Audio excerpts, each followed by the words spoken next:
were sold a dream. Come to class, don't miss it, come get this good education. I invested $65,000. $90K I invested with her. But what they say this woman in Atlanta is really selling?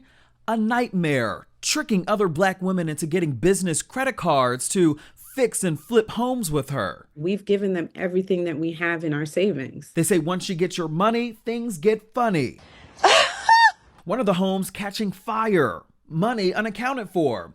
What's really going on behind black girls in real estate? I did not do anything wrong. I'm Justin Carter. This is TSR Investigates. Now, one person reaching out to us is one thing, but when several women came forward claiming they were duped out of hundreds of thousands of dollars from someone in Atlanta, we started asking questions. What was the promise? So she would teach you how to get the funding. She had a team that could help us, the contractors, lenders, the credit people. This is how they say Jeanine Searcy, CEO of Black Girls in Real Estate, lures people in on social media, private one-on-one coaching courses to teach black women how to invest in real estate, flipping homes and turning them into a decent profit. Tara, a real estate agent based in New Jersey, she says she was all in. I felt like, this would be a place for me to start. Realtors always need a second hustle. How much did you spend?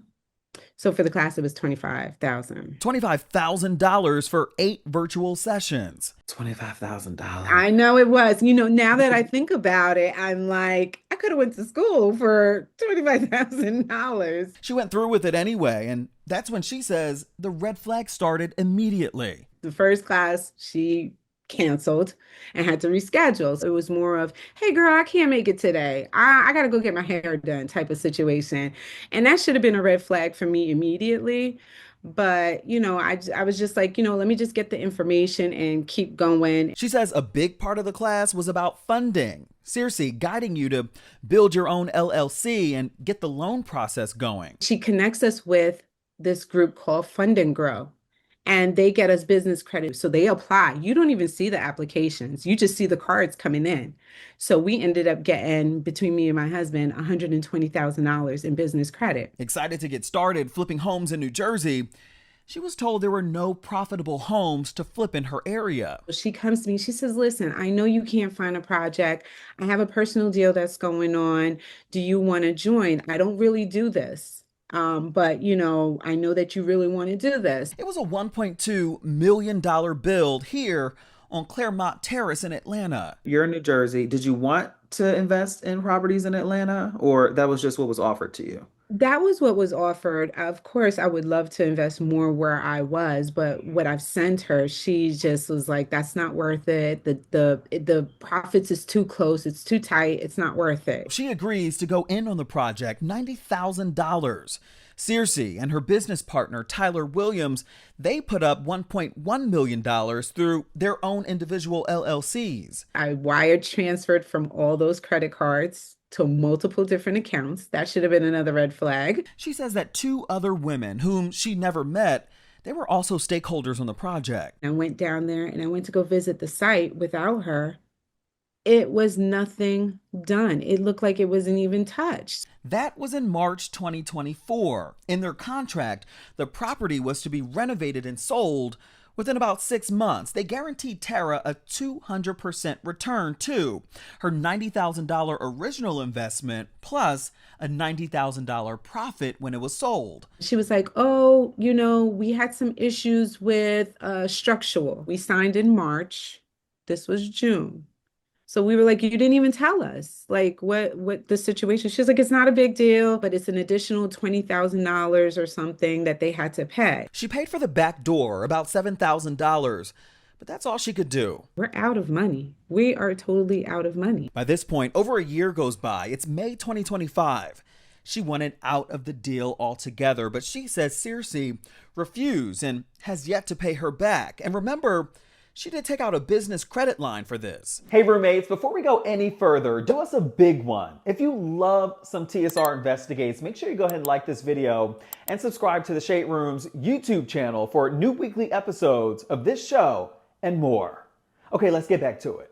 How much is your monthly payment? You're still paying these monthly payments? I'm close to about $6,000 a month. It's more than my house bills. We've given them everything that we have in our savings. And she is not alone. It happened to Makisha McClinton in Georgia. We won't get our money back. And Charlotte Wolcott in Tennessee. She's really good with kind of talking a good game once she gets the investment or the money. This was to be $1 million homes we're talking about. It was set to sell for $1 million and something. Wolcott wiring $65,000 to go in on this $870,000 flip property in Atlanta's prominent Buckhead neighborhood. Per the contract, if it sells, then my return on that investment would have been a return of $100,000. But the dream, it was short-lived. This is the house. Look at this. October 2024, months into the flip, it burned down. I don't want to go all the way up in this thing because I definitely don't want to fall in. I mean, you could see it is completely I cannot believe this. When the house did burn down, was it a mysterious fire? Did you feel like there was something going on with it? She says on her own Facebook, her live on Facebook on that day, it burned for 6 hours and nobody saw it. But you can see in the video that she's doing, there's a house right next door. We did get a hold of the fire incident report. Fire investigators, they were called to the scene, but the cause, it was listed as undetermined. McClinton, she was a stakeholder on the project too, and says it wasn't adding up. And they sold a property in May, and they didn't even tell us they sold the land for $800,000. And they had got a check, so we asked for documentation. They said they didn't get all the check from the insurance. I said, well, can you send me over the document as to why they didn't send over the full amount for the burn down? We never received it. We never received the document for the purchase of the home, or the sale, or the insurance check. Instead, she says they took their investment money and funneled it into another flip project miles away, a project they knew nothing about. If we're willing to take the loss, let us take it. Mm-hmm. They would not tell us the loss. They would not give us any of the money back, even from the nothing.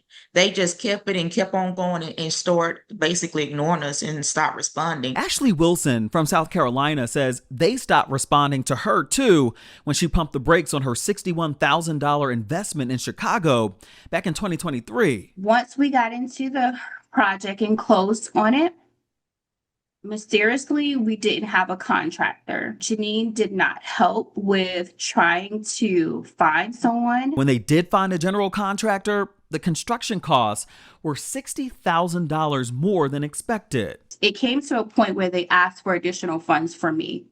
The first time I did provide some additional funds, which is almost $4,000. It was paid directly to the GC to keep the project moving. Mm-hmm. But then the second time when they came, I'm exhausted all my funds. I'm not adding any more. We need to reevaluate. She says Searcy was not happy. Contract clearly says all I had to provide was the $61,000. I fulfilled my side of it.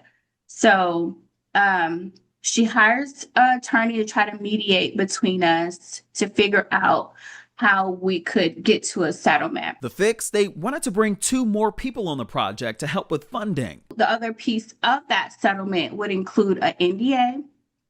And then she's saying that I couldn't sue her for the coaching fees, which was $25,000. So I declined.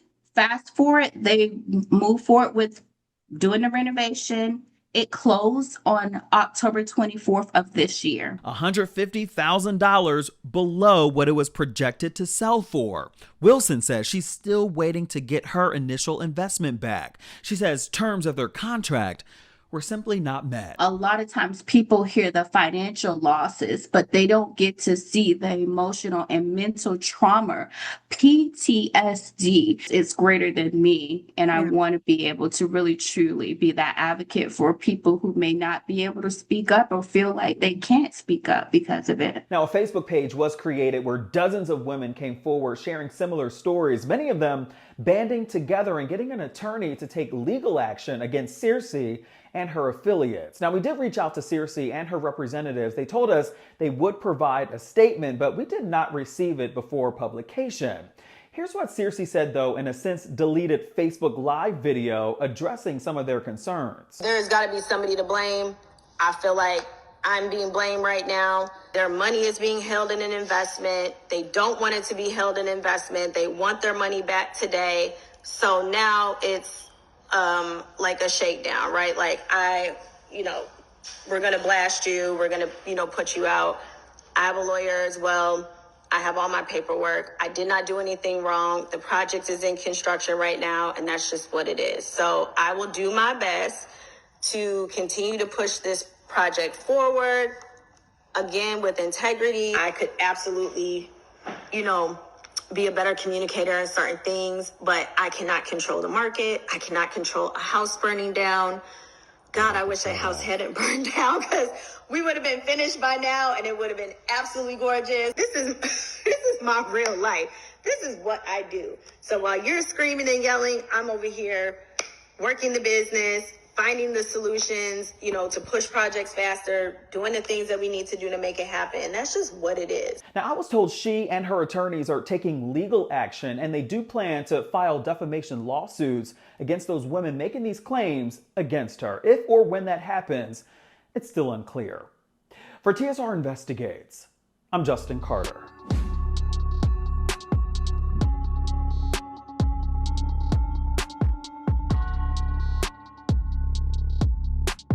Hello, roommates, and thank you for watching our YouTube channel. Do you want more TSR Investigates? Be sure to subscribe and check us out at theshaderoom.com.